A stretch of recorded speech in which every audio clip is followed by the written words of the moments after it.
already doing it. They're already ruining USB-C.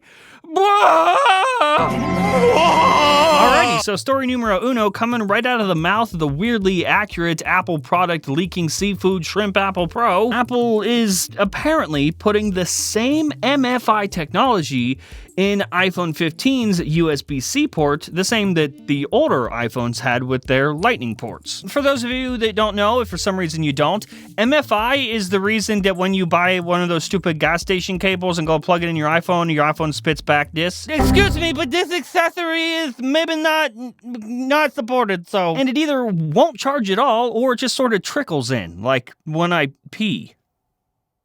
Why did I say that? Shrimp says, yeah, USB-C with MFI is happening. Foxconn is already in mass production with accessories like earpods and cables. And in a reply to another tweeter, cables with no MFI will be software limited in data and charging speed. So just let me die, okay? Of course this was gonna happen. I'm just shocked we didn't find out sooner. iPad has had USB-C for a good long while now, and we still don't have MFI tech in those puppies. I guess they're deemed unworthy by Tim Cook, god of all fruit and bones. Naturally, there's some good and bad in that, though mostly bad. But the good, for instance, at least we won't have to worry about third-party cables as much, because we know that, hey, if it has the MFI certification, then we can trust it. And that should stop all those pesky hackers from trying to zuck all the data off your iPhone. Or blow it up like a Samsung. But also, things get more expensive. And all those USB-C cables you already have, yep, probably not gonna work, champ. Just like Shrimp said, they're gonna be limited in data and charging speeds. This is the way to do it, right? We all thought, oh, wait, Apple makes so much money from Lightning. What are they gonna do when they finally switch over to USB-C? They're just gonna say goodbye all that money? No, they're not gonna say goodbye all that money. Of course not. This is how they do it. This same thing kind of came out back on February 10th from a much shadier and less trustworthy source over on Weibo. But now, like this tweet from Shrimp, yeah, I think this really cements it. If there's any seafood we can trust, it's him. Man, what an Apple move, huh? I mean, who could have thunk it? Is there any other company in the world that could work this type of magic to take an amazing and generally well-accepted good idea and tweak it a little bit just to make it a little less good? Disney, probably. That evil mouse. Hey, I'm Jern from Your Toilet. And you're watching the Disney Channel.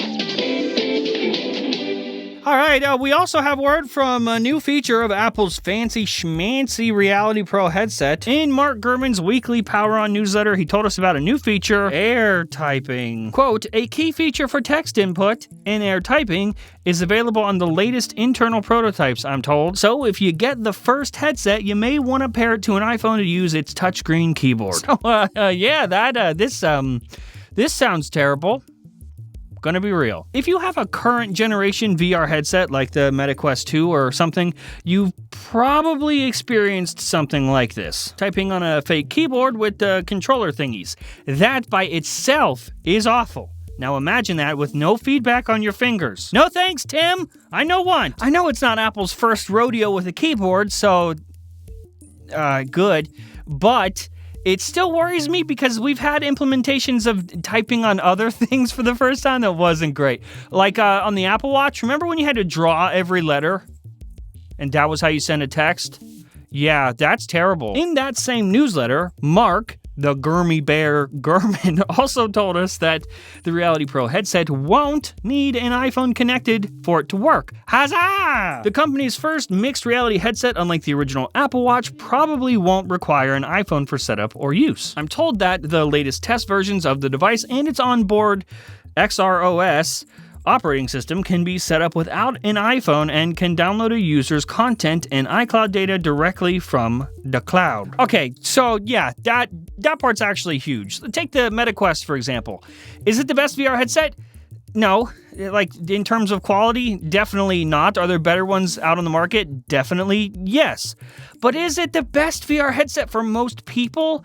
I would also argue yes, because of how accessible it is. You just put it on your face and that's all. You just buy that thing and boom, you're in VR. You gotta have a Facebook account, but we won't talk about that.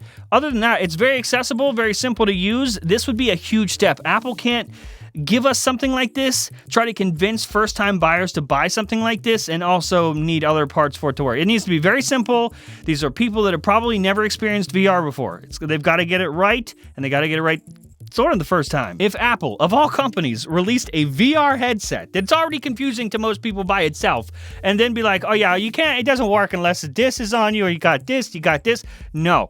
Remove all of those barriers, just let us use the product. This could also be a pretty cool way to be introduced to Apple. Let's say you don't have any other Apple products at all, ever, and this VR headset, or at least a cheaper version, comes to your door and you get to try it. This could be somebody's first experience with Apple. That's pretty cool. Speaking of a cheaper version, Gurman says that they are working on those too, which we knew about. He says that Apple is planning to announce a cheaper second headset around the end of 2024 or start of 2025, so based on Gurman's usual timelines, we'll see it in 2029. He also said it could be called, I'm about to drop the name, Reality One. Yeah.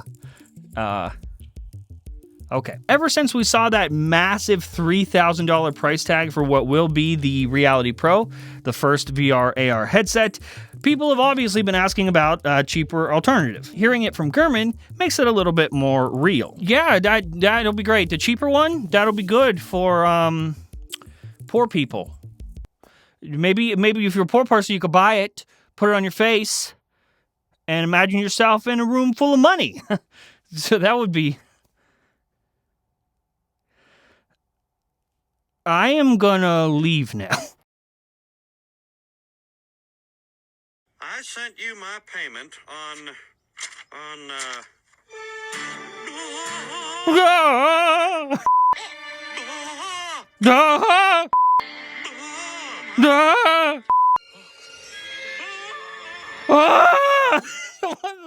The ones with the screams.